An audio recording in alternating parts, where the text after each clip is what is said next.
Olá, pessoal! Hoje o papo é sério, mas daquele jeitinho leve que você já conhece. Vamos falar sobre crimes cibernéticos, golpes online e como não cair nessas armadilhas. Nossa primeira convidada é a Stephanie e também o Alexandro.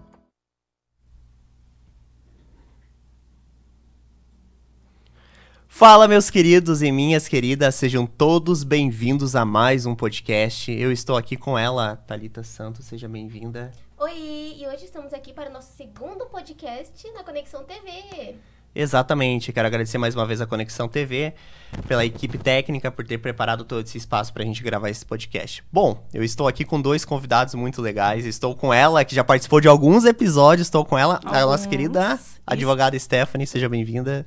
Muito obrigada, pessoal. É um prazer enorme estar aqui com vocês novamente, nesse layout novo, eu diria, né? Então, eu estou bem feliz de participar, trazer um assunto super importante e muito bem acompanhada, a princípio, né? Justamente para trazer um pouquinho mais de atualização aí nesse mundão aí da gente. Obrigada. Tá certo. E pela primeira vez, seja muito bem-vindo. Eu fico muito feliz de você ter aceitado o nosso convite também. Seja bem-vindo, Alex. Obrigado. Como é que você tá? Muito obrigado, tudo bem.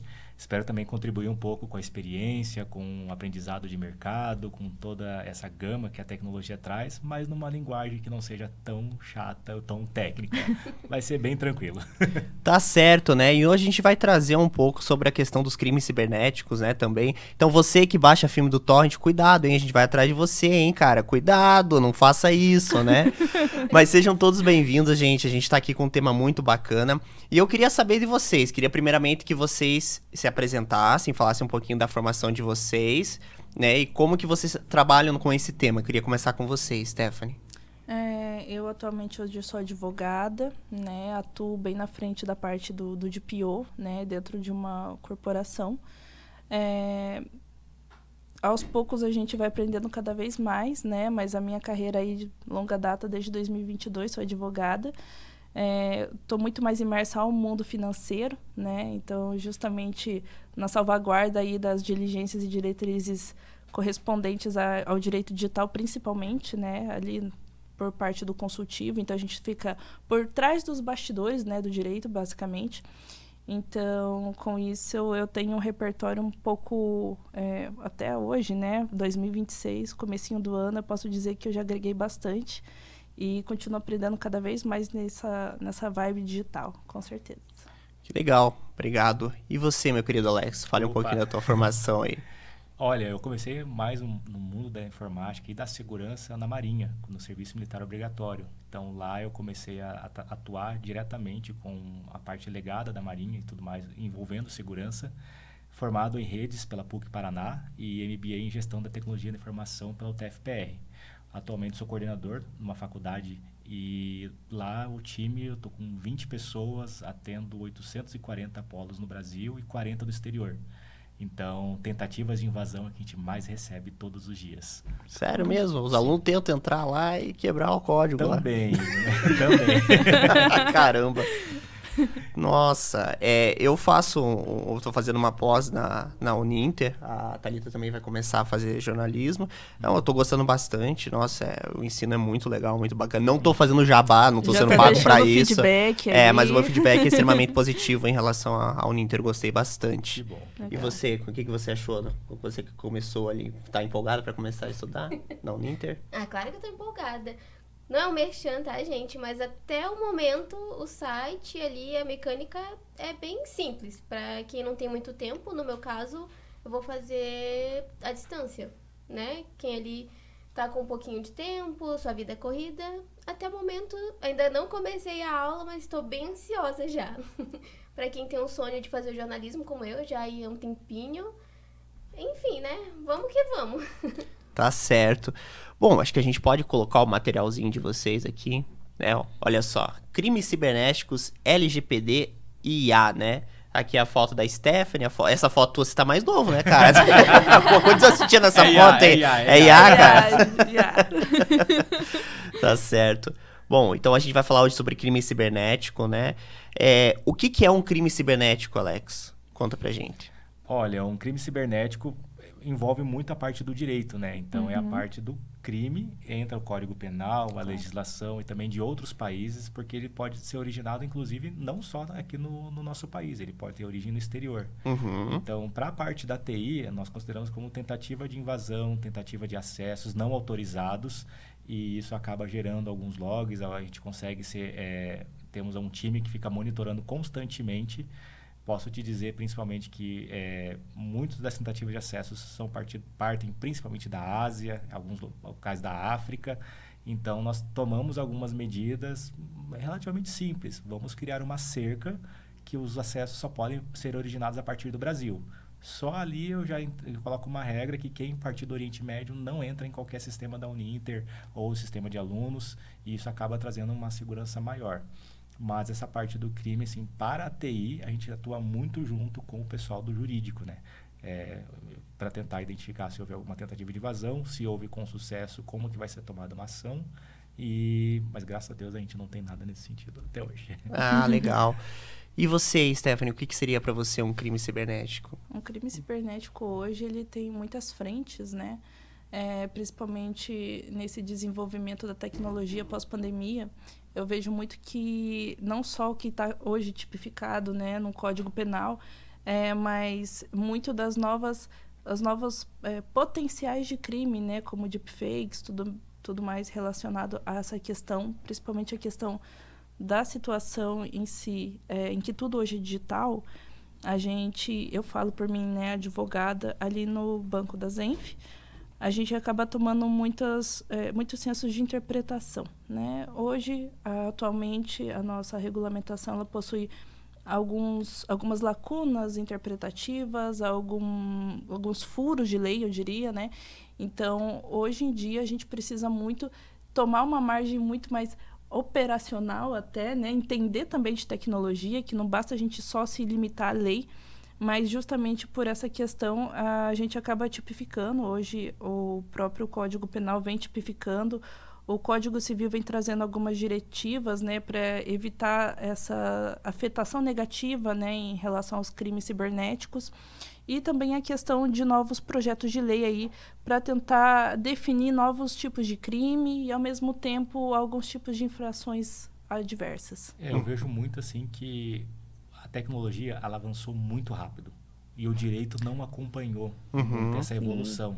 Então, principalmente, você tentar enquadrar uma ação maliciosa feita por alguém usando um determinado dispositivo, a partir de qual local que está partindo isso, é muito difícil você encaixar e tipificar isso num crime. Então, o direito está tendo que se atualizar. Tivemos grandes avanços com o Marco Civil da internet, mas eu acredito que ainda tem um longo caminho. Porque ainda mais com a IA agora, vai vir com tudo. Exatamente. Vamos lá. Bom, eu vou apresentar aqui a seguinte situação e vocês me digam se isso de fato é um crime. Na minha opinião, é. Bom, já tá dando a resposta. Mas eu quero saber a opinião Spoiler de vocês. alert. Claro. Bom, a seguinte questão eu vou pegar aqui o exemplo que, como todo mundo sabe, eu gosto muito de K-pop, principalmente do BTS. Existe um site que eu prefiro não citar o nome, Sim. que esse site, ele vende ingresso de artistas internacionais. E o último show, isso foi previsto até pelo Procon de São Paulo, o último show, o ingresso, digamos que ali um VIP, estava custando R$1.600, R$1.700, mais a taxa do site. Só que a taxa do site, ela beirava os R$7.500. E nessa questão, assim, um ingresso que era para custar ali uns 1.500, não passava de 2.000, já estava chegando a 10.000. Isso, de uma certa forma, pode ser considerado algum tipo de extorsão ou algum tipo de crime? Na questão que não era nem o ingresso real, era a taxa do site. Eu posso colocar um pouco do lado técnico. Sim. A infraestrutura necessária para colocar esse site funcionando, para milhares ou até mesmo, em alguns casos, milhões de pessoas acessando ao mesmo tempo a mesma página, querendo fazer a mesma coisa, é monstruosa. Então, não é barato fazer isso. É claro que a gente tem alguns mecanismos e tal. Posso dar um exemplo. Uma vez, uma outra empresa que eu trabalhei, nós fizemos uma campanha na TV, de um programa popular aí. O apresentador abriu a boca, o site disparou os acessos, porque foi o Brasil inteiro acessando a mesma página ao mesmo tempo, e o servidor caiu. Então, para tentar garantir que você consiga fazer esse processo que você quer, com velocidade, com segurança, que a transação bancária aconteça, precisa de uma estrutura bem grande. Não estou dizendo que justifica o valor que eles estão cobrando, até porque normalmente eles dão uma outra opção. Você pode comprar presencial em tal local sem a taxa do site. Aí vai muito de cada caso é um caso. Então, você está pagando uma comodidade de você poder fazer isso da sua casa, usando um cartão, nesse sentido. E do lado de lá, eles têm que garantir a infraestrutura para que essa transação ocorra. Então, para o lado de TI, eu te digo que isso não é barato. Só que, infelizmente, não oferecem essa estrutura e é por isso que as pessoas que compraram, que pagaram por esse serviço, foram até o Procon de São Paulo e tá rolando em um pequeno BO. É verdade. Nesse caso, falando no sentido mais jurídico da força, digamos assim, com certeza, eu acho que, na minha opinião, né, essas plataformas, eles têm um sistema de preparo e também eles têm um sistema de possibilidades. Então, uma vez que, realmente, como o Alex falou, precisa de ter toda uma estrutura, eles já estão preparados para casos de alta demanda de busca em frente, no caso, aos ingressos. Uhum. Então, se tiver algum respaldo entre as entrelinhas, né, quando você acessa o site, quando você está ali procurando comprar, a gente tem que aceitar que a gente pode incorrer em certos tipos de alternância de taxas, né? E nada impede que eles possam cobrar e que vocês também possam cobrar o direito enquanto consumidores. Isso daí vai ter muito mais afetação consumerista do que propriamente digital. A questão digital é só um meio, né? Eu acho que é sempre legal falar isso, né? O meio é digital, né? O digital não chega a ser propriamente o direito, né? Isso é uma coisa até que eu acho que eu vou falar mais à frente, mas essa questão, a gente precisa entender que, enquanto consumidor, a gente precisa também ter esse preparo, né? Poxa, uma taxa muito alta, né? Mas veja bem que está caindo até servidor, né? Muita gente entrando, sabe? E tem muito disso, né? As pessoas não estão preparadas. Não é muito diferente, por exemplo, de um site de apostas, né? Sim. Em um jogo, uma transmissão de jogo tá passando ali, nossa, eu acho que o tal time vai ganhar, eu já vou começar. Então, ele vai na mesma apuração de probabilidade de risco, né? Então, essas plataformas, eles têm esse preparo. Eu diria um preparo um pouco espertinho demais, né? Mas nada fora muito dos limites do que a gente hoje tem na nossa legislação. Claro, né, tá tendo essa reclamação, tem o Procon, tem o Proconsumidor, tem, sim, o consumidor.gov, tem todas as frentes dos estados aí para tentar proteger cada vez mais, né, os nossos direitos, mas não necessariamente uma afetação digital em si, sabe? Teve um caso também, que eu acho que vocês também devem ter visto, que foi da Eventim com a Fórmula 1 esse ano, né? Que também foi a mesma situação, só que assim, no caso que muita gente não conseguiu comprar ingresso e falaram que os bots estavam comprando os ingressos, porque assim, era ingresso de 20 mil reais. A gente tá falando da Fórmula 1, que não é ingresso barato, não é ingresso de é 20 mil reais, ou, né, tem ingresso, né? Então, teve muita reclamação e, assim, quando eu fui para São Paulo ano passado, ver a Fórmula 1, a gente viu extremamente muito cambista com ingresso. E isso me chamou a atenção. E esse ano eu não consegui, por exemplo, comprar ingresso, porque também o horário que me colocaram, eu tava trabalhando, né? Aí teve que pedir pro meu amigo, pô, fica lá, você que manja aí né? Você que curte comprar ingresso, consegui comprar pra mim, né? E ele não conseguiu. E ele comentou assim, cara, ele falou, foi surreal o negócio, assim, de compra, né? E aí entrou-se, acho que foi a Erika Hilton que abriu uma investigação pra ver se tinha sido bot que comprou e tal. Não sei o que rolou dessa investigação, né? Mas foi um caso bem grande, assim, que envolveu até a deputada federal e tudo mais, que entrou até com processo. E aí não é a primeira vez que a Eventim se envolve com isso, né? Não é a primeira vez que a Eventim, e como uma pessoa que já compra ingresso há muito tempo, eu não gosto de citar o nome, né, das plataformas, mas a gente sempre sabe, no fim das contas, quem é que está disponibilizando. E esse exemplo que eu citei não é assim um exemplo, é uma coisa real. Se vocês pesquisarem, tanto nas redes sociais, tá lá a taxa de site, Procon, que tá tudo absurdo, é real. Mas não vamos citar nomes. Tá certo. Tudo certo. Mas então tá, vamos abrir essa apresentação aqui, pode descer um pouquinho mais. Vamos lá, objetivo do episódio, né? Então, aqui tudo mais. Eu acho que assim, trazendo mais essa perspectiva, né? Eu acho que é o Polo Alex, Polo Esté, né? Uma coisa mais voltada à questão de algum alguns debates aí em relação à segurança da informação, à questão de infraestrutura, o que hoje muitas instituições estão implementando, né? Isso é muito legal. Vira e mexe, às vezes a gente traz alguma coisa nova, né, Alex, em relação a alguma novidade. E querendo ou não, claro que o jurídico, né, vai ter afetação, né? Então, quando a gente vai falando do jurídico, a gente não fala de uma coisa nichada, a gente também vem falando da questão do compliance, um sistema de governança, um sistema de todo um grupo de setores, né? Então, tem também a frente da TI, tem a frente do jurídico, tem a frente do compliance, tem a frente de, enfim, controles internos de riscos.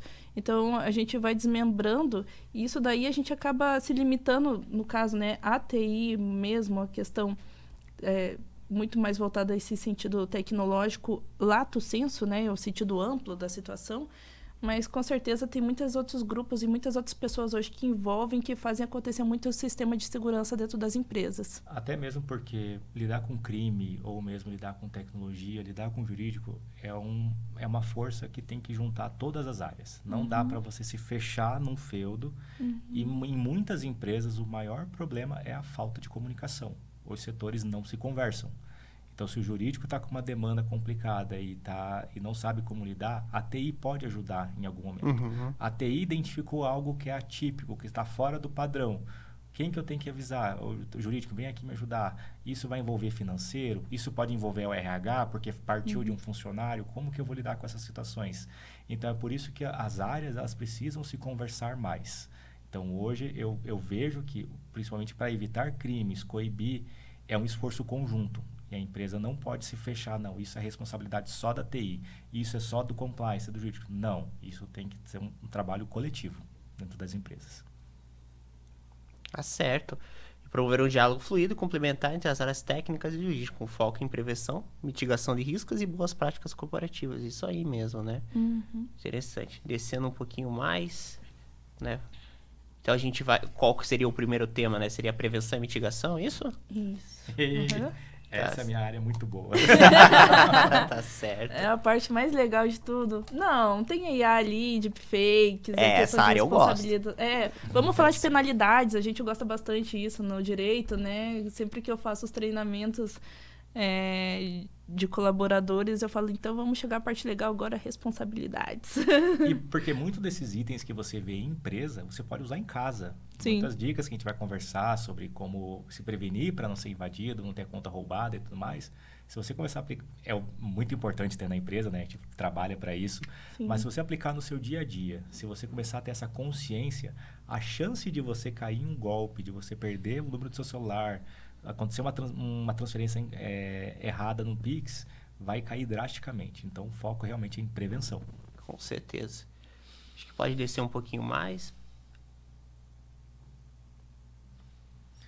Como que as empresas se protegem? Ela colocou um ponto muito importante, o MFA. O que seria o MFA? É um multifator de autenticação. Então, hoje, a senha só não protege mais as pessoas. É aquele se marca os carros, aí você clica nos carros, esse? Aquele lá não, aquele lá é realmente para definir se você não é um robô, um bot. Ah, tá. Se você é humano. Ah, entendi. Aquele lá parece direto, pra mim dá até raiva. Aquele lá, pô, é marcado de novo, mas eu marquei aqui. Isso, mas o MFA, imagine que você usa a mesma senha para tudo. Então, você vai lá, cadastra no seu mercado uma senha, se você cadastra na sua locadora outra senha, tá Netflix. Se uma dessas empresas vazar, o hacker vai pegar teu login, tua senha e vai testar em todos os principais serviços. E a chance dele conseguir entrar é muito maior. O MFA ele vem como uma camada a mais. Quais são os códigos de autenticação mais conhecidos? Você recebeu um token por SMS, mas também pode ser interceptado e pode ser invadido. Você tem um aplicativo de autenticador no seu celular, que ele fica gerando códigos aleatórios. Microsoft Authenticator.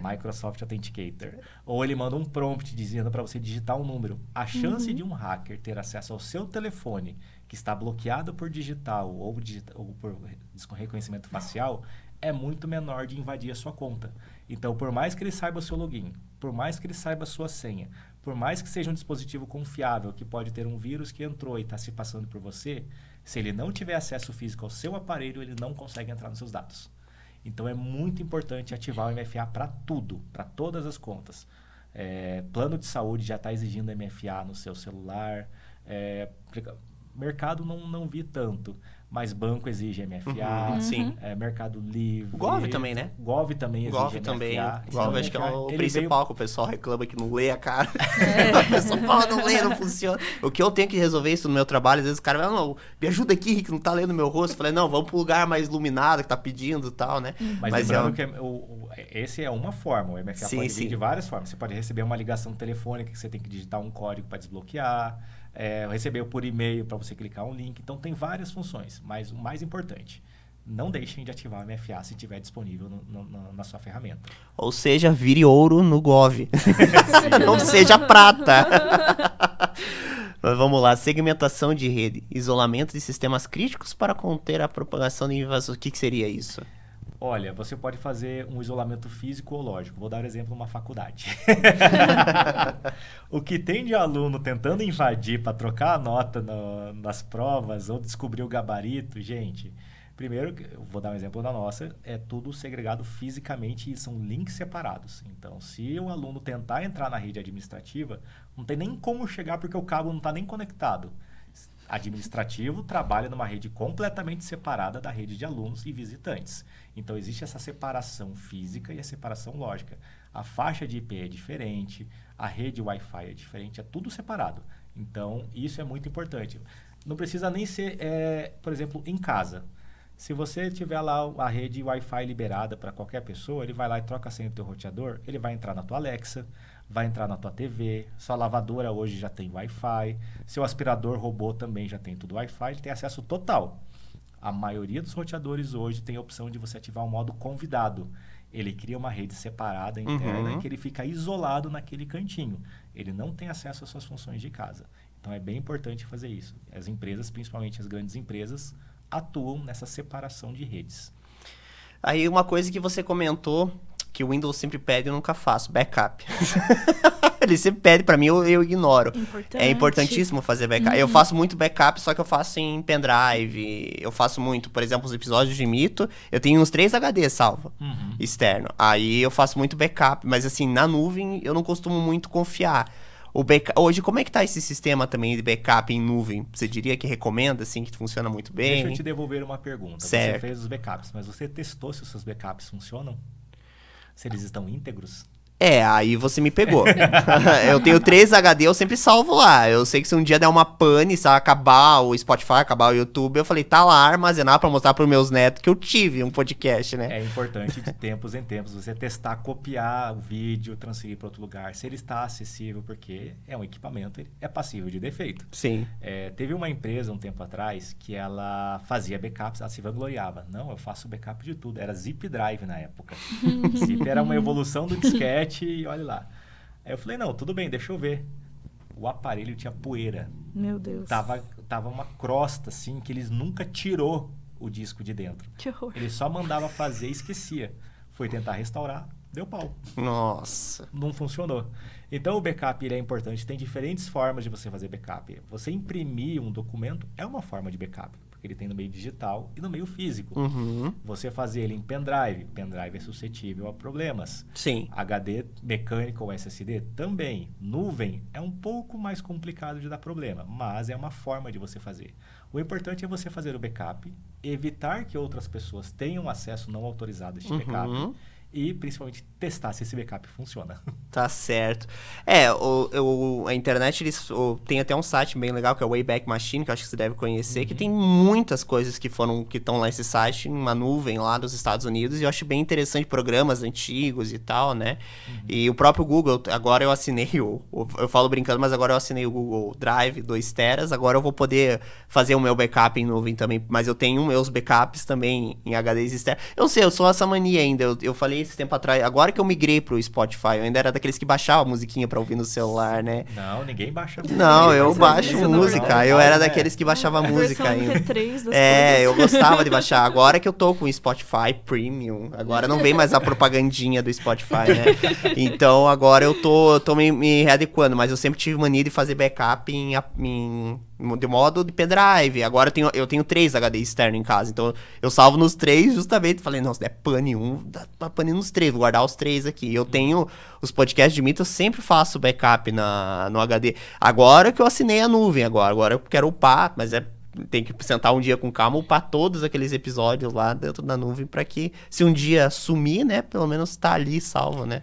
Eu ia recomendar, por exemplo, se você subisse pro YouTube, mas no modo não listado. Ah, sim, Aí ele também. fica guardado lá, mas se você perder a tua conta do YouTube, ferrou.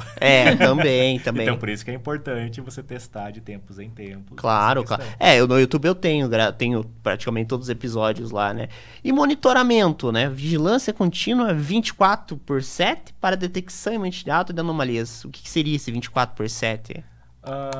Você recebe um e-mail lá. Alguém tentou acessar seu Instagram. Uhum. Você sabe que não foi você. Então, existe um monitoramento de tentativas de acesso. Isso nas grandes empresas. Nós temos lá aquelas TVs bem grandes, assim, com vários gráficos e tudo. E mostra lá tentativas de invasão. Principalmente análise de comportamento. Vou dar um exemplo de uma coisa que nós temos. Eu estou em Curitiba. Acessei meu e-mail hoje aqui em Curitiba. E ele detecta que 10 minutos depois houve uma tentativa de acesso com o meu login e com minha senha no Acre. Fisicamente é impossível de eu fazer esse trajeto. Ou seja, alguém acessou minha senha e o sistema preventivamente vai lá e bloqueia o acesso. E diz, troque sua senha. Porque alguém sabe e no comportamento que nós vimos, não tem como você ter acessado do Acre. Então, essa parte de vigilância e esse monitoramento é muito nessa questão. Uma coisa que estava funcionando e tem um padrão que estava funcionando e de repente isso foge, isso acende um alerta. E aí, dependendo da configuração que você faz, você pode tomar algumas ações. Só informa o pessoal da TI ou preventivamente bloqueia essa conta e aí avisa eles, preventivamente não vamos deixar essa pessoa mexer nos dados da empresa porque é um comportamento anômalo, não funciona. Não, com certeza. O Google faz muito isso, o próprio Instagram, né? Tem muito disso. Uma coisa legal, por exemplo, que eram os antivírus antigamente, você lembra da Avast? Lembro. As definições foram atualizadas. Aquele áudio gigantesco. Ela gritava. Hoje não tem mais isso. Eles não atualizam mais as definições de vírus. A gente diz que é uma tecnologia heurística. Ela analisa o comportamento do arquivo.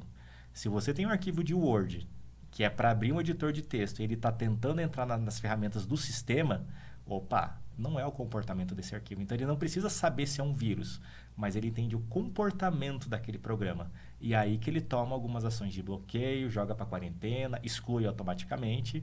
Então, os antivírus mais recentes trabalham muito nessa linha, para você ver como que a tecnologia evoluiu, principalmente na parte do antivírus. Legal, bacana. Eu nunca tinha parado para pensar nisso, bem interessante. E você colocou ali simulações de ataque, o que é o tabletop e o red team, assim, né? Nossa, o tabletop eu nem lembro mais dessa expressão. As pessoas usam ainda. Vou buscar aqui um pouquinho.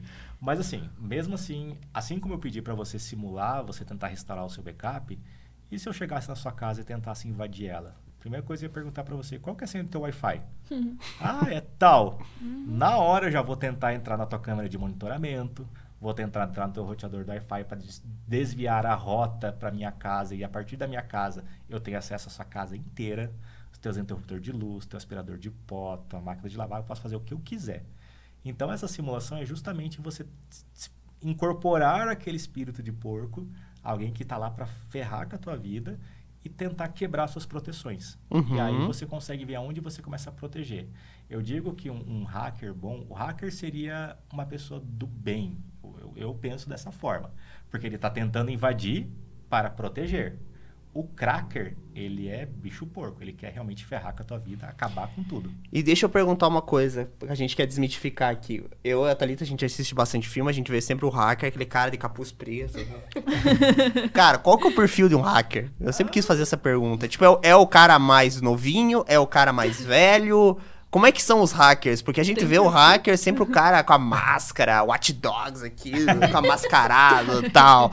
Aí aquele cara que não aparece, você tem que pagar, fazer um pix na minha conta e tal. Como é que são esses hackers? Ou é aquele cara, é simplesmente um chinês na Coreia, um coreano na Coreia do Norte que tá lá, do Kim Jong-un digitando. Como é que é isso? Como é que é o perfil de um hacker hoje? Eu posso resumir em uma palavra. Curioso. É um cara curioso. cara que tá curioso. Tipo, será que eu consigo? Ah, você nunca vai invadir. É aí que ele deu o desafio e a vontade dele lá e quebrar a proteção da pessoa. Caramba. Então eu São os vejo, curiosos. eu vejo mais o curioso. Até que ponto eu posso ir? Até que ponto, com o conhecimento que eu tenho, com as ferramentas que eu tenho disponíveis hoje, o que, que eu posso fazer? Também mudou muito esse perfil. Hoje o hacker ele não está mais assim, digamos, se expondo. Ele prefere criar um agente de inteligência artificial com um comportamento de buscar vulnerabilidades e tentar invadir. Ele vai só dar o relatório para ele, olha, eu encontrei o McDonald's, tenta entrar por aqui. E ele vai lá e faz a festa. Então ele vai buscando, ele está curioso. Então por isso que eu digo que os times de segurança precisam aprender a invadir para daí aprender a proteger. Tá certo, interessante, bacana. Quer perguntar alguma coisa? Agora eu queria entrar na questão da LGPD. A LGPD, ela se aplica apenas ao digital ou a questão do físico também? Por exemplo, um documento físico em papel. Porque eu pensei nessa questão que houve uma situação, não faz tanto tempo, mas houve uma situação de uma moça que foi se candidatar a um emprego em uma, digamos que uma rede aí de supermercado. Pegaram o currículo físico dela e simplesmente no lado branco, por assim dizer, que não tinha nada, colocaram a oferta da loja e colocaram o currículo dela exposto. Teve gente que viu isso, gravou e jogou na internet. E tava todos os dados dela lá para quem quisesse ver. Uhum. Já vou te colocar nessa. Mas assim, na minha área, como eu trabalho com Service Desk, na primeira empresa que nós tentamos implantar a LGPD, o primeiro passo que nós fizemos foi o mapeamento de dados. Então a gente precisa saber aonde o dado está. Se ele é físico, se ele é digital. O que é a informação? A informação ali que permita identificar um indivíduo. Então, mas aí, mesmo nos setores, existe uma resistência de dizer aonde que estão esses dados. Então, eu tive que ir num discurso muito assim, na malemolência, assim, um pouco. Por quê? O cara da TI chega, o cara da segurança vai chegar na empresa e falar, tá, o que você trabalha? O que você faz? Me diz aí onde é que estão as coisas. Ninguém vai falar. Não é que vai esconder, mas ela está com medo de falar para o cara da segurança. Como eu sou da área do suporte, eu conheço as pessoas. Eu sei como elas trabalham, porque eu estou resolvendo o problema delas no dia a dia. Fulana, eu não estou aqui para dizer se está certo ou está errado. Eu só preciso saber aonde estão. Depois a gente vai ver se melhora esse processo ou o que nós vamos fazer. Mas primeiro eu preciso saber aonde está o dado. Ah, eu trabalho com uma lista de funcionários aqui. Eu falei, E cadê aquele relatório do parceiro que você mandou lá no dia tal? Eu esqueci. RH, você recebe currículos. Você imprime ou você só deixa digital? O que você faz com isso? Você destrói depois de um tempo? Como você destrói? Então, tem algumas perguntas que a gente faz na empresa que eles nos respondem. E, como eu falei, eu não estou dizendo se está certo ou errado. Mas, a partir disso, eu consigo traçar uma estratégia de como que eu vou lidar com essa informação. Com certeza. E falando nessa questão do mapeamento de dados, a gente está nessa imersão todo início de ano. É uma coisa obrigatória. A LGPD, ela deixa muito claro que a gente precisa sempre atualizar anualmente na empresa, né? Na Zenf, a gente sempre faz essa questão da atualização. Então, eu entro em contato com mais de 60 departamentos que possuem algum momento tratamento direto ou indireto de dados. Tratamentos físicos de dados é encarado, sim, como tratamento de dado pessoal. Então, ele está ali no resguardo da LGPD. Tanto porque a gente também faz essa questão da indagação, faz esse relatório, né, em relação ao perfil dos dados, se é um dado que está armazenado dentro de um armário, se está trancado, quem são as pessoas que possuem essas informações, né? É um dado que não só tem físico, mas tem digital. Claro que a maioria das informações hoje são digitais, né? É muito difícil hoje achar uma sala cheia de arquivos pessoais de colaboradores ou até mesmo de clientes, terceiros, até porque a LGPD ela tem sido cada vez mais restritiva em relação ao uso dessas informações. Então, assim, como o Alex falou, é feito todo esse relatório, é uma mensura do nível dos dados, tem uma base legal, porque a LGPD hoje exige uma base legal, né? A gente não pode simplesmente usar os dados sem uma finalidade e que o titular de dados tenha essa informação, né? Então, hoje a gente tem que entender que nós somos titulares de dados, né? Eu vi um material já faz um tempinho, mas uma média, né? Uma métrica de que pelo menos nossos dados possuem registro em 5.000 bancos de dados nacionais e internacionais, a gente sequer sabe, né? Então, isso é um direito da gente. A gente tem que saber como os nossos dados estão sendo manejados, se estão sendo devidamente tratados, estão sendo excluídos, eles estão sendo anonimizados. Anonimização de informação eles estão sendo cada vez mais enxugados, né? Então, a NPD, que hoje é um ente regulamentador, Agência Nacional de Proteção de Dados, né? Ela vem trazendo um senso muito mais restritivo em relação ao uso. E isso inclui também o caso das informações físicas, né? Então, uma vez que a gente possui, por exemplo, né, um armário cheio de informações, a gente precisa trazer orientação, né? E é uma coisa que a gente sempre fala na Zenf. Aqui a gente não está a título de auditoria, a gente está a título de orientação em boas práticas, porque se trata muito mais, não só de um relatório, mas muito mais do que a gente mitiga dentro da própria empresa, né? É uma questão cultural, uma questão de estratégia, né? A gente tem que trazer isso num senso muito mais natural, né? Diferente de você saber sua senha e guardar sua senha só para você, né? Vai sair espalhando... no post-it e colar no monitor. Exato, exatamente. Então, a questão do tratamento das informações e como hoje, independente se você está no nível 1 dentro de uma empresa ou no nível 10, independente da sua posição, você precisa ter uma responsabilidade. Isso é uma coisa que eu falo para todos, inclusive nos treinamentos que eu acabo apresentando, seja para novos colaboradores ou até mesmo para pessoas que estão há mais de anos dentro da empresa, como eu gostaria que os meus dados fossem tratados. Sim. Né? Se eu gostaria que os meus dados fossem tratados como se fosse uma informação bancária, então eu quero o máximo de sigilo, o máximo de cuidado, eu quero o mais visualmente menos exposto, né? Então, é isso que eu vou fazer com qualquer informação que chegar para a gente. Porque é importante se perguntar, para que você quer meu dado? Exatamente. Por que você quer isso? Eu vou colocar 2 situações corriqueiras do nosso dia a dia. Uma vez eu estava numa loja de departamentos, a pessoa, a CPF na nota? Sim, tal. Seu endereço, seu nome completo. Para que você está pedindo isso? Não, é para o cadastro, mas eu não quero fazer cadastro. Eu só quero a nota fiscal. Sim. Ela estava tentando cadastrar um cartão para mim. Nossa. E ela já tinha feito isso com a pessoa do lado. Eu falei, não, pode pedir para cancelar, porque ela está fazendo... Eu vi na prática acontecer, e a pessoa às vezes dá e não pergunta por quê. Mesma coisa, farmácia. É o sistema. Por que pede Só falar por essa. que pede CPF e tal? Eu falei assim, não, Sim. mas eu não quero dar meu CPF para você me dar desconto. Eu quero o preço normal. E muitas farmácias se recusam a vender o produto com aquele preço lá. E aí eu tive que entrar em contato com o DPO da farmácia e falar, apague meus dados. Eu não quero que você tenha isso. Teve um escândalo bem grande em São Paulo, uma farmácia, que ela usava a sua rotina de compras, ela sabia, sei lá, o remédio que você toma, o creme dental, o shampoo, para poder direcionar propagandas para você, porque ela sabia tudo sobre você. O que você comia, qual doença que você tinha, que tratamento rotineiro você tinha, mas em nenhum momento ela disse que ela ia usar esses dados com esta finalidade. Uhum. Então, é aí que é a importância de você fazer a pergunta. Para que você quer meu CPF? Para que você quer meu e-mail? Do que muda na tua vida? Para mim, faz toda a diferença. E você tem o direito ao esquecimento. Você pode entrar em contato com a empresa e falar, apague tudo, eu não quero nada com vocês. E tem uma coisa que a Stephanie falou que me surgiu até uma questão de refletir. Muitas vezes a gente coloca o nosso nome no Google, acho que todo mundo já fez isso uma vez, para ver que resultado que aparece, né? E tem algumas pessoas, principalmente aquelas pessoas assim que você percebe, geralmente parece concurso e tal. O Google, ele tem um buscador. Mas aí você já... Provavelmente, em determinados casos, é aquele site lá, não, pague aqui o tanto que eu vou te dar tudo sobre essa pessoa. Tipo, se a pessoa tá com o CPF negativo, tal.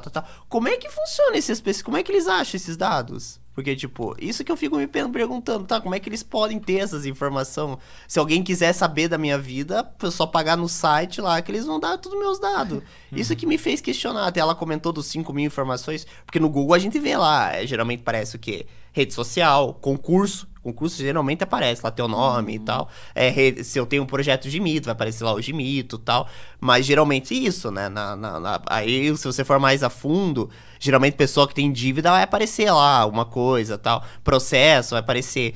Mas tem alguns sites que você vê ali que se você quiser pagar lá, os caras te dão até a alma da pessoa. Isso que me fez questionar. Esses sites, eles são autorizados? Ou eles têm alguma norma que eles podem fazer isso? Eu posso te dizer uma coisa. Você autorizou em algum momento. E você não percebeu. É, isso que me fez Quando você questionar. entra num site de uma loja de venda de ingressos lá e tem uma caixinha, você lê e concorda com os termos de privacidade embaixo, aceito receber propagandas de marketing e você não leu as entrelinhas, muitas vezes lá está dizendo, eu posso compartilhar essa informação com outras empresas com finalidade de enviar propaganda. Ah, entendi. Quando você entra no site, não aparece lá umas definições de cookies? Sim, Se você rejeita ou você aceita. O que você faz? aceita. Olha lá! Se você ler os termos O que que, tá que é lá... cookie? É bolacha, vou aceitar. Mas é justamente, é um arquivinho que ele armazena suas preferências do que você tá fazendo naquele site. O meu nome, graças a Deus, eu nunca vi aparecer. Mas eu já vi de algumas pessoas aparecerem. E as pessoas ficarem perguntando, meu Deus, o que meu site tá meu nome tá fazendo nesse site e tal. Porque as pessoas ficam me perguntando, nossa, olha aqui e tal. Mas o que aconteceu? Alguém quis saber sobre mim e tal. E aí, geralmente, se dá lá no Google, é um dos primeiros resultados que aparece. Vou dar uma outra situação que acho que todo mundo já fez esse teste. A gente tá aqui conversando, mas aí eu falar, nossa, me deu vontade de comer uma bolacha salgada. Daqui a 10 minutos começa a aparecer propaganda de bolacha no meu Facebook. Como é que ele sabe? Não é verdade? Sim. Meu telefone está me escutando. Ai, não acredito. E tá. Hoje tá tudo muito mais fácil de aprender sobre as pessoas. Aprender o comportamento das pessoas. É muito fácil coletar essas informações. Então, eles pegam tudo isso, anonimizam de forma bem porca, mas eles sabem exatamente quem você é, de quem você é filho, aonde você mora, o que você come, Quem é seu aonde você vizinho. trabalha. Nossa. Dá para rastrear tudo isso. Meu Um Deus. pouquinho de engenharia social, mas muito dessa parte, você deu consentimento em algum local. Nossa. E eu falo com propriedade, tomem cuidado com empresas de telefonia, né? Porque a gente ali, pelo menos até então, quando eu estava atuando um pouco mais ali no lado do contencioso, que é a parte mais passiva, né, dos processos, às vezes a gente que ir atrás das pessoas, né? Juridicamente falando, tem os meios para isso, né?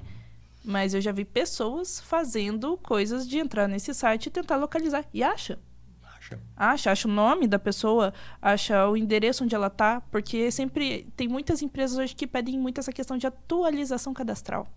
Atualize seus cadastros. Beleza, atualizei meu cadastro.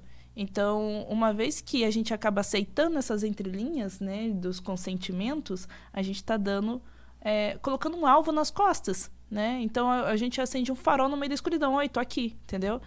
E esses sites, eles são bem claros. Eles colocam uma margem da última atualização deles. Eu já vi isso de perto. A última atualização.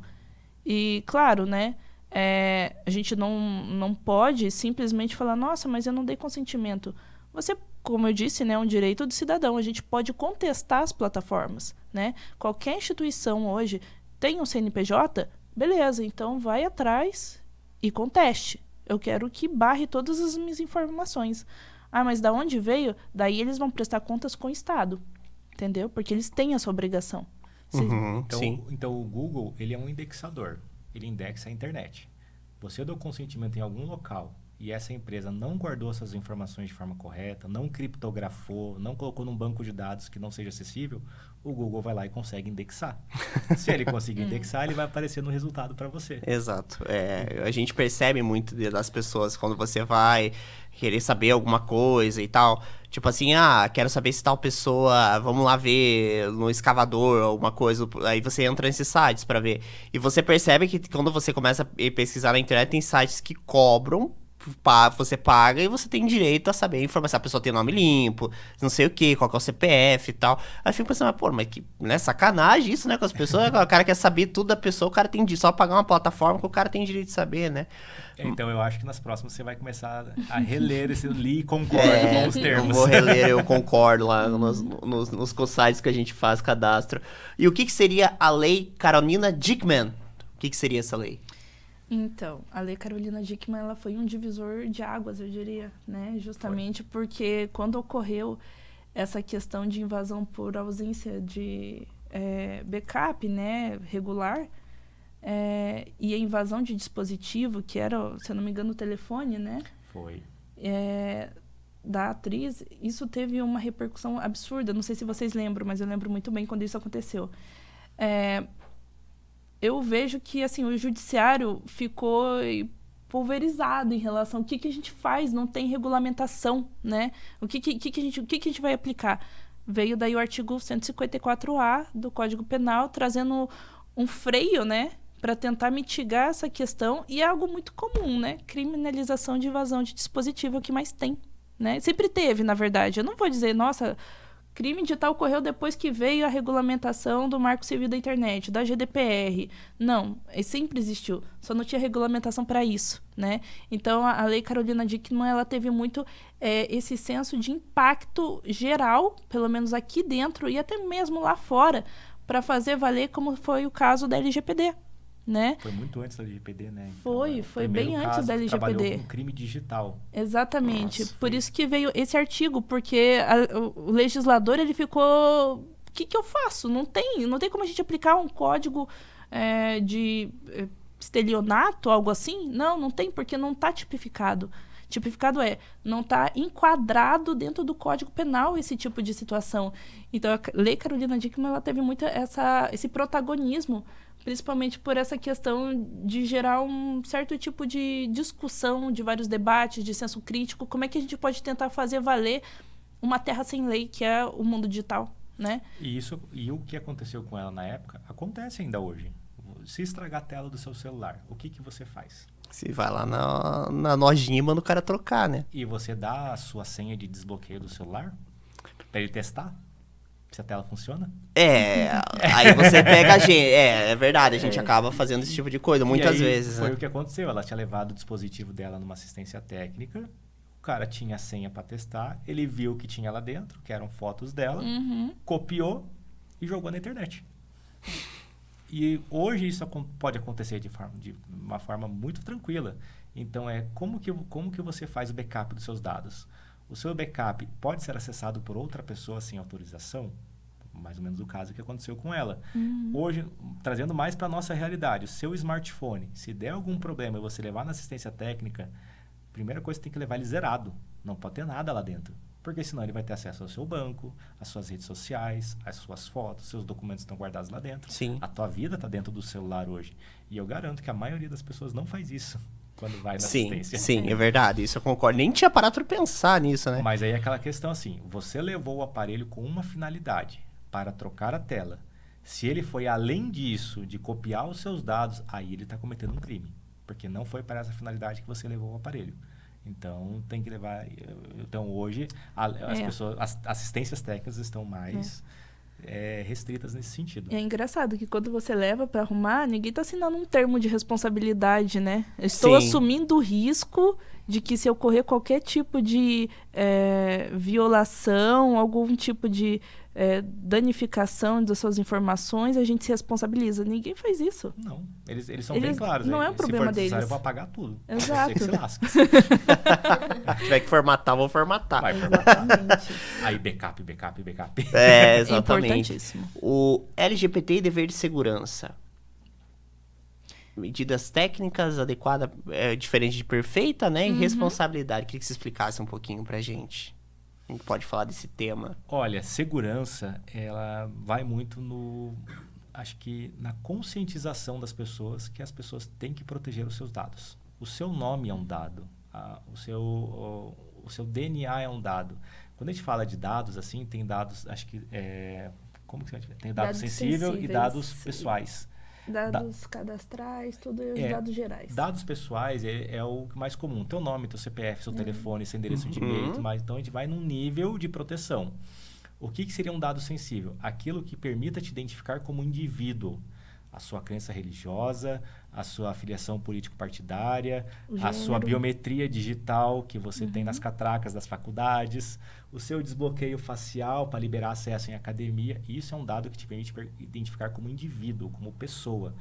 E nesse ponto, tem que ter uma segurança redobrada das empresas em cima desse dado, porque ele é armazenado em algum local. Então, de medida de segurança, muita gente tem celular com desbloqueio por digital, mas não habilita. O meu eu não habilitei. O meu não. Eu vou falar por que eu não habilito. Não vai. Eu começo a fazer assim, aí vai colocar, não lê. Usa outro dedo, tenta um desbloqueio facial. O facial eu posso fazer, mas o do dedo realmente, eu não sei o que tem minha digital. Aí começa assim, não vai. Aí tem que ficar colocando o dedo assim, aí ele para. Aí eu falei, aí eu fico puto. Ó, eu tô com um notebook aqui da empresa que ele tem desbloqueio por digital. Isso facilita muito a vida da gente, porque ninguém vai ficar digitando a matrícula e a senha toda hora. Sim. Mas esse já tem uma tecnologia avançada que é desbloqueio por face. Ah, legal. Então isso facilita e é muito mais rápido para os usuários. Mas daí todas as proteções que estão nos arquivos ali dentro envolvem o desbloqueio pela face. E hoje os computadores já inclusive conseguem detectar se tem alguém por perto e ele vai lá e bloqueia a tela, porque tem alguém de olho ali. Então, uma inteligência artificial está sendo usada na prevenção de invasão dos dados. E essas medidas de segurança, gente, não use a mesma senha em todos os sistemas, pelo amor de Deus. Sério? Não, jamais. Não, jamais. Senhas que sejam muito fáceis de identificar você. A tua data de nascimento, o nome do teu cachorro, coisa que eu consigo no Facebook da vida, no Instagram. Sim, sim. Então, você tem que usar... O que nós sugerimos muito é a utilização de cofre de senhas. Existem vários serviços na internet e se você quiser instalar um programa no seu celular, ele pode. O que ele faz? Você precisa de uma única senha, que é a senha mestre, para desbloquear aquele cofre. E aí você pode substituir pela sua desbloqueio facial ou digital. A partir dali, aquele programa vai ficar olhando todos os sites que você está acessando e vai sugerir uma senha bem grande, aleatória, e ele vai trocar de tempos em tempos. Então, você consegue ter um nível de proteção maior. Isso vale para conta de banco, conta Gov, conta de, sei lá, PicPay, Mercado Livre. Por quê? Você provavelmente vai usar a mesma senha para aquilo lá. E não dá, gente. Por mais ridículo que seja o serviço, se você colocou a tua mesma senha do banco com essa senha desse serviço, a chance de vazar nesse serviço que não tem uma proteção, o cara vai tentar invadir teu banco com aquilo lá. E ele vai saber qual que é a sua senha. Então, utilizem senhas aleatórias e, de preferência, um cofre de senhas. Você acha que... É que na minha questão, eu não queria citar isso, mas na minha questão eu tenho uma senha diferente para cada aplicativo e cada uma delas é com números, ou maiúsculo ou minúsculo. Cada uma delas, por exemplo, assim, eu tenho 20 aplicativos. Cada senha nunca é repetida, nunca é nada pessoal, são coisas mais aleatórias possíveis. E você acha que ainda assim é capaz de sofrer um atentado, tipo, invasão para roubar os dados? Aí vai entrar muito na questão de complexidade de senhas. Por que a TI é muito julgada pelas áreas ou é odiada? Porque eu exijo que você troque sua senha a cada 3 meses, que tenha no mínimo 14 caracteres, maiúscula, 14? minúscula. Nossa, mãe do céu. Não precisa nem pensar em 14 caracteres, meu Deus. Eu falo que é maiúscula, minúscula, número especial, um feitiço e o sangue de uma virgem. Daqui a pouco vai chegar nesse nível. Porque tá evoluindo do jeito. Por quê? Não é mais só uma pessoa que consegue quebrar uma senha. Eu tenho um script, eu tenho uma IA que vai testar quebrar na força bruta. Quanto mais... eu tenho alguma coisa de, assim, que, tipo, se for só números, eu consigo quebrar em minutos hoje, com tecnologia na internet. Se tiver letras, vai para algumas horas. Se tiver letra maiúscula, já começa a ir para dias. Caractere especial, já vai para alguns meses. Se eu aumentar o tamanho, aí leva alguns anos. Entendeu? Então, por isso que a gente pede que senhas grandes, complexas e que não sejam fáceis de adivinhar com base no seu comportamento. Nome do cachorro, rua, apartamento, assim. E ainda assim, além de tudo isso, ainda uso a questão da autenticação de fatores. Ajuda muito. Isso eu acho que a questão de eu tentar sofrer uma tentativa tá bem distante. Não, as tentativas vão acontecer todos os dias. Não, mas se vai ser bem sucedida, aí é questão, essa é a questão. O do Google eu uso também autenticação pelo menos a conta do podcast eu uso autenticação de 2 fatores. Ajuda bastante. Vamos descendo um pouquinho mais aqui. A questão do backup... A questão do backup. O que seria um backup mal gerido? Você guardar numa pendrive que todo mundo tem acesso no teu quarto. Esse é o backup, entendi. Esse é o backup, tá certo. Backup mal feito também é incidente da segurança. Isso. Segurança, desculpe. Pois é, né, cara? Eu tenho que parar, então, de comprar a pendrive do que vem com música sertaneja e colocar foto lá. Nossa, lá na rodovia, lá, sertanejo, os melhores sertanejos. Parar de comprar esses pendrive lá que vem as músicas, e o cara, não, é original, aí eles compram, vem com os códigos do site que ele baixou. Ou no meio, baixado em tal lugar. Sempre uma Nossa. música específica, tinha alguma propaganda de alguma Tinha, rádio, tinha. alguma coisa assim. Bom, o que seria o Purple Teams, quando ataque e defesa trabalham juntos? Red Team é o time da ofensiva e o Blue Team parece Matrix? Não. É Quase isso. Né? A Pio e tal. Como eu tava comentando com a Stephanie aqui, o Red Team são aquele time que tá tentando quebrar todas as proteções para tentar invadir a empresa. Então, eles são especialistas, são profissionais que têm conhecimento para essa finalidade. Uhum. O Blue Team vai tentar segurar a pancada. Não quero que você entre, não vou colocar as ferramentas, firewall, senhas, criptografia, bem complexas ou não. Purple Team como eu comentei no início da transmissão, é a colaboração entre as áreas. Não é só um setor, é todo mundo. É o jurídico junto com a TI, é o RH para trazer com a gente como é que a gente vai lidar com esses funcionários que estão fazendo isso. É o time do Service Desk que analisa o comportamento daquela pessoa. Não faz sentido aquela pessoa ter um programa de conexão a servidores, sendo que ele é um cara do designer. Sim. Por que ele precisa disso? Por que o cara da cobrança está com uma máquina virtual para rodar um programa lá? Não faz sentido. Então, identificar e saber tudo sobre todos. Então, o jurídico é muito importante nesse ponto, porque eles nos trazem essa visão do que pode e não pode. Eles fizeram as políticas da empresa, junto com a governança, tem toda... A parte chata que ninguém gosta, né? Olha, isso não está em política. Compreendi, vai. Não tem nenhuma descrição, instrução de trabalho. Então, a gente está aí por parte da prevenção, né?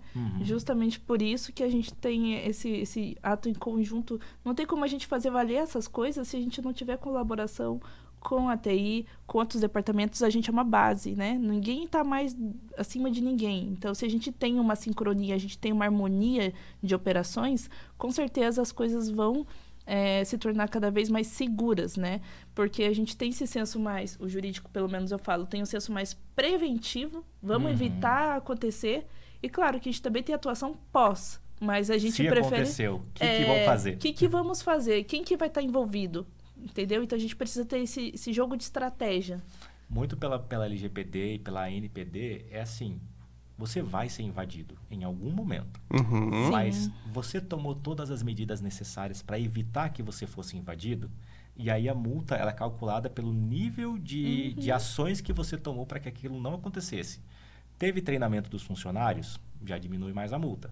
Você tem uma política de segurança da informação bem consolidada e todo mundo está sabendo? Diminui ainda mais. Tem os relatórios de impacto, Você faz mapeamento. teste de invasão? Tá aqui meu último relatório de teste. E aí isso vai diminuindo a multa para a empresa. Interessante. Bom, essa questão que você comentou, você falou da inteligência artificial. E aí agora a gente está na era da inteligência artificial também, que as pessoas estão clonando voz, clonando rosto. Hoje você consegue fazer um rosto lá de uma pessoa que você quiser, de um famoso, e fica muito parecido. A gente não pode negar que eles estão evoluindo para uma coisa quase realista. Né? E eu queria que vocês comentassem um pouquinho, antes da gente encerrar o programa, sobre essa questão da inteligência artificial, os deepfakes e tudo mais. Hoje a IA está muito mais democratizada o acesso. Mas eu penso que tudo que é criado, ele pode ser usado tanto para o bem quanto para o mal. Um carro, ele pode te levar daqui até lá, pode te levar a viajar e tudo mais.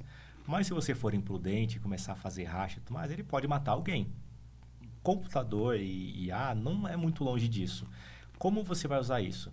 Eu gosto de utilizar IA, por exemplo, para analisar logs de sistemas. Eu recebo, assim, milhares de tentativas de invasão. Eu coloco um agente de IA para analisar lá, me diga aí se uma tentativa aconteceu de verdade, ou me dá uma sugestão de como que eu posso melhorar minha segurança. Isso é um módulo legal da IA. A parte do deepfake, tem pessoas que são mais envergonhadas, não gostam de ficar na frente das câmeras.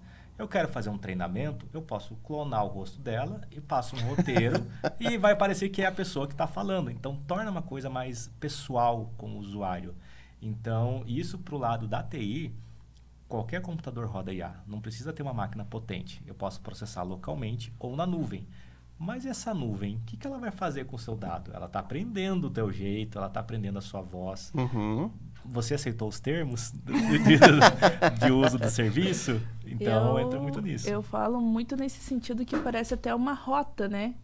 Porque hoje, os cybercriminosos, eles não estão limitados a firewall, tá? Então, assim, eu não consegui barrar, vou tentar outro método. IA. Porque a IA, ela é altamente adestrável à personalidade da pessoa. Então, assim, principalmente a questão dos deepfakes, né? Que já ocorreu, deepfakes internos institucionais, né? Passar a imagem de um CEO, né? E a pessoa explicando uma situação, pedindo informações de colaboradores e a pessoa passando, né? Disfarçado com meios maliciosos de phishing mesmo, entende? E justamente para não gerar esse tipo de rastreabilidade. E como é que essa IA aprendeu? Exato. Aonde foi a fonte de informação? Foi o teu Instagram, foi os seus cookies que você aceitou e confirmou, foi aqueles termos lá. Ela vai aprendendo sobre você. E na hora dela gerar para um lado ruim, ela sabe certinho como você é. Ele só está expressando aquilo que você tornou público e deu consentimento para ser usado.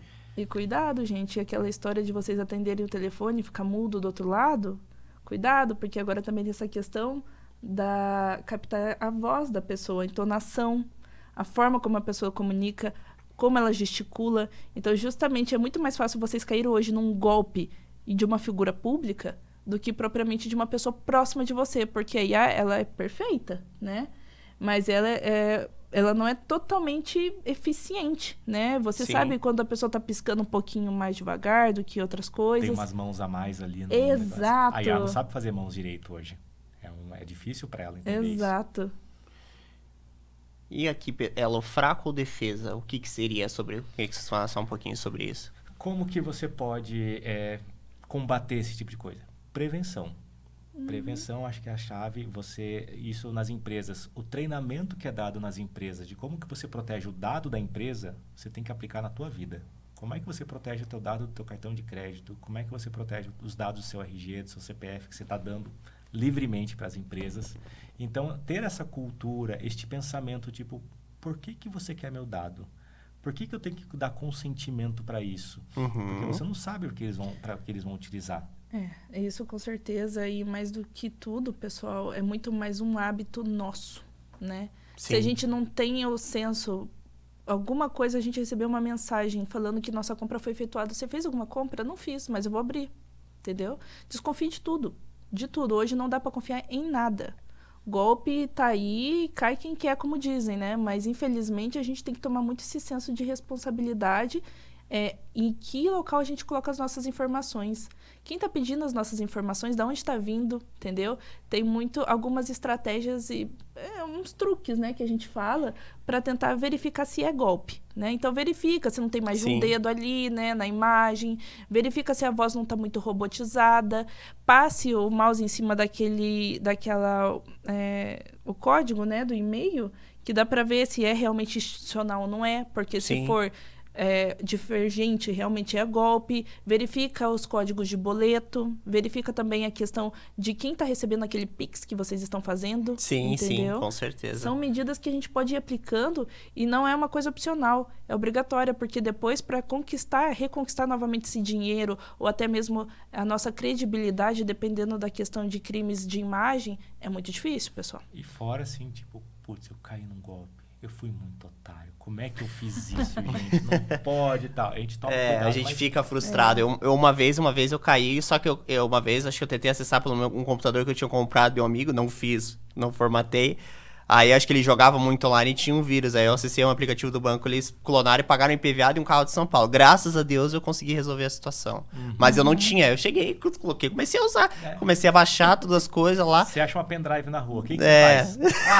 Tocha na hora. Tocha na hora do computador, né? Isso é uma coisa que a gente não tem hábito. A gente compra um pendrive de música, vou colocar aqui pra escutar a pedrada aí. Não sabe nem de onde que veio o pendrive. Justamente. Então, governança, mais pessoas, mais responsabilidade. Legal. Isso daí é uma coisa de regra pessoal também, viu? Como o Alex falou lá no início, se a gente... Uma empresa nada mais é do que uma criança, que a gente sempre tem que cuidar e zelar por ela.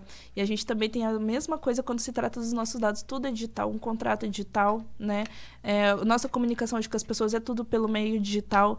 Então, como eu disse, as consequências judiciais, elas são muito claras. Mas a forma como a gente acaba passando por certos tipos de dificuldades, principalmente criminosas, o meio digital é muito mais complicado, porque ainda, querendo ou não, continua sendo uma terra sem lei. Não é à toa que hoje o Código Civil está aí numa medida de reforma para trazer um livro próprio para direito digital. Também tem essa questão de monetizar a questão dos dados digitais, tem realmente no Congresso uma política, uma proposta de política, no caso, referente à venda de dados pessoais da gente. Se as empresas hoje lucram isso, a gente também pode. Então, são várias perspectivas e várias frentes. O que o direito vai fazer com isso? E mais do que isso, o que a gente, né, no sentido operacional, pode fazer para tornar mais seguro? Sim, como eu comentei, nós levamos alguns maus hábitos de casa para dentro da empresa. Eu posso usar meu celular, eu vou acessar o site da Ana Maria Braga. Gente, por mais que seja um site legítimo, não tem por que você acessar aquilo. Então, na TI, nós fazemos muitos bloqueios. Você não pode acessar tal página. Mas por quê? Porque eu não sei se quem cuida daquele site colocou proteção de segurança suficiente, que pode ser uma porta de entrada para invadir a empresa. Então, nós sempre trabalhamos no nível do menor privilégio. Vai ser liberado para você somente aquilo que você precisa para trabalhar. Nada mais além disso. As pessoas ficam bravas, ficam chateadas. É o cara da TI.